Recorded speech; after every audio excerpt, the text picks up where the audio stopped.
Nabi Muhammad SAW. Barang siapa ketika hayatnya, ketika dia hidup sampai dia mati, dia mengimani, dia meyakini la ilaha illallah, surga bahagian dia. Dalam riwayat yang lain, ketika dia hidup sampai dia mati, dia meyakini la ilaha illallah Muhammad Rasulullah, surga bahagian dia.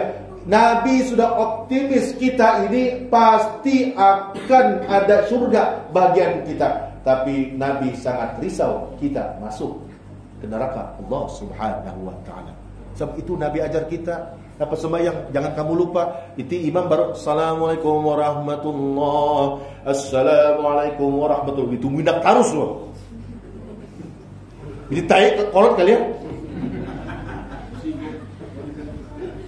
Sabar dulu. Ikut dulu imam itu. Allahumma ajirna minan nar, Allahumma ajirna minan nar, Allahumma ajirna minan nar. Ikut bah. Kalau imam itu bilang Allahumma ajirna minan nar, ikutlah, karena Nabi yang suruh kita buat itu. Selepas sholat maka bacalah kamu Allahumma ajirna minan nar, Allahumma ajirna minan nar, Allahumma ajirna minan nar. Kenapa? Nabi sudah tahu kita ini adalah satu-satunya umat yang punya potensi tinggi untuk masuk surga Allah Subhanahu wa ta'ala. Bangga atau tidak bangga? Ini malu-malu, itu aku malas betul. Hilang feeling aku. Bangga atau bangga? I see. Tapi Nabi risau kita masuk neraka. Sampai Nabi minta kita, bacalah kamu ini supaya kamu terhindar daripada neraka Allah. Allahumma ajirna minan nar, Allahumma ajirna minan nar, Allahumma ajirna minan nar. Jadi itu mulak nih adik-adikku, kamu kalau imam itu sudah bagi salam, ada itu mindak dulu. Duduk dulu. Santai, relax kamu, santai. Kalau yang mau bersigop tuh relax, karena boleh bisa sigop. Habiskan dulu sampai doa. Minta doa. Bukan mudah, bukan susah.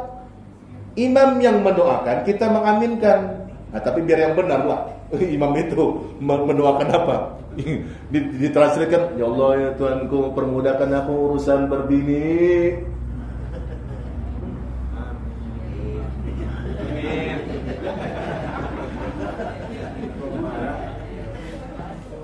Jemaah yang dimuliakan Allah Subhanahu wa ta'ala, tidak boleh kita berlama-lama jemaah. Saya hakikatnya selepas ini saya akan gerak pergi ke Kundasan pada malam ini juga. Tapi saya tidak ingin membatalkan untuk hadir ke sini. Saya tetap mau bersama-sama dengan ayahanda-ayahanda para jemaah yang dimuliakan Allah Subhanahu wa ta'ala. Saya akan bermusafir. Ini musafir juga namanya nih. Musafir juga. Jemaah yang dimuliakan Allah Subhanahu wa ta'ala, begitulah sedikit ada pengajaran yang perlu kita ambil. Kita simpulkan, kita rumuskan jemaah. Yang pertama sekali, hendaklah kita mempertingkatkan kefahaman kita tentang hal agama ini. Untuk apa? Iman. Ini penting iman. Yang kedua, kita perlu mempertingkatkan ilmu kita, ilmu pengetahuan. Nah, kiralah ilmu ukhrawi ataupun ilmu duniawi. Penting. Kedua-dua ilmu ini penting cuma. Ilmu ukhrawi untuk menghadapi akhirat, ilmu duniawi menghadapi dunia untuk menghadapi akhirat. Dan yang ketiga jemaah, apa yang perlu kita ambil peduli, kita perlu menjaga institusi masjid ini. Kita perlu imarakan masjid ini dengan apa jemaah? Dengan solat fardu berjemaah.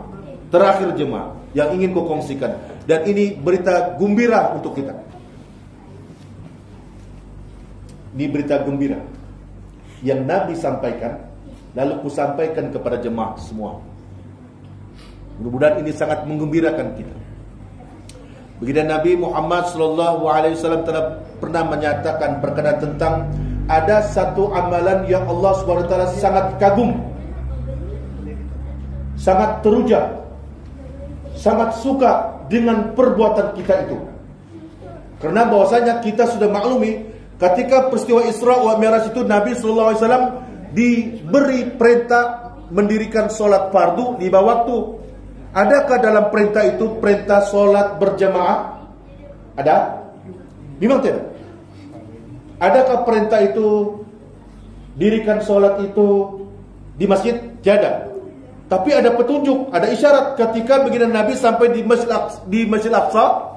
Nabi dinantikan oleh ruh para nabi dan rasul. Apa yang Nabi buat? Nabi memimpin solat sunat ketika itu, menunjukkan bahwasanya solat itu cantiknya berjemaah dan dilaksanakan, didirikan di masjid. Maka apakah amalan yang Allah sangat suka, sangat rujah sama kita ini? Kata baginda Nabi Muhammad sallallahu alaihi wasallam, "Innallaha la ya'jubu minas salati fil jami'i." Kata baginda Nabi Muhammad sallallahu alaihi wasallam, sesungguhnya Allah Subhanahu wa taala takjub, kagum, suka, gembira, apalagi sebubulah apa-apa saja yang menunjukkan rasa keterujaan dengan solat yang didirikan secara berjamaah. Allah. Maka jemaah yang dimuliakan Allah Subhanahu wa taala, ini sebagai motivasi diri kita. Kalaupun kita tidak mampu hadir setiap 5 waktu, sekurang-kurangnya kata baginda Nabi Muhammad sallallahu alaihi wasallam, hadirlah berjemaah di masjid Isya dan subuh. Alhamdulillah jemaah, sekarang ini sudah mula masyarakat kita di daerah Kuala Beaufort ini pun, di Kuala Panyu dan hampir di seluruh Sabah ini mula sudah mengikut tren sekarang ini. Subuh macam Jumat, tapi kita ubah ayat kali ya. Subuh macam Jumat. Sebab ada hari itu beliau tu, subuh macam Jumat, Ustaz. Ada berkhutbah ke Ustaz? Tiada lah, tak ada pula subuh berkhutbah. Tapi ayat itu dia salah paham kan? Subuh macam Jumat. Iyalah subuh macam Jumat itu ada khutbah. Aku bilang enggak. Maksud dia itu jemaah subuh itu macam jemaah Jumat. Oh manu. Jadi kita ubah. Jemaah subuh macam jemaah Jumat gitu. Jadi jemaah yang dimuliakan Allah Subhanahu wa taala, mudah-mudahan kita ada kekuatan ke arah itu. Dan mudah-mudahan Allah Subhanahu wa taala memberi kita kefahaman, dan mudah-mudahan apa yang kita kongsikan, apa yang kita sampaikan pada malam ini benar-benar berbekas, berkesan di hati kita. Dan mudah-mudahan Allah Subhanahu wa taala memberi kita kefahaman seperti kefahaman para nabi dan rasul. Dan mudah-mudahan Allah Subhanahu wa taala mengampunkan segala dosa-dosa kita. Dan mudah-mudahan Allah Subhanahu wa taala mengampunkan segala dosa-dosa kedua ibu bapa kita, sama ada yang sudah pergi meninggalkan kita ataupun yang masih lagi bersama-sama dengan kita. Dan mudah-mudahan Allah Subhanahu wa taala memberi rahmat kepada kita, taufik dan hidayahnya. Yang baik itu datangnya daripada Allah Subhanahu wa taala, kurang baik itu datangnya juga daripada Allah Subhanahu wa taala. Tapi asbabnya kelemahan diri saya, mohon maaf kasar bahasa, tidak arif, tidak tahu, kuranglah serba tahu. Mudah-mudahan Allah Subhanahu wa taala mempermudahkan lagi urusan dunia dan akhirat kita. Aqulu qouli hadza wa astaghfirullahal azim li wa lakum. Assalamualaikum warahmatullahi wabarakatuh.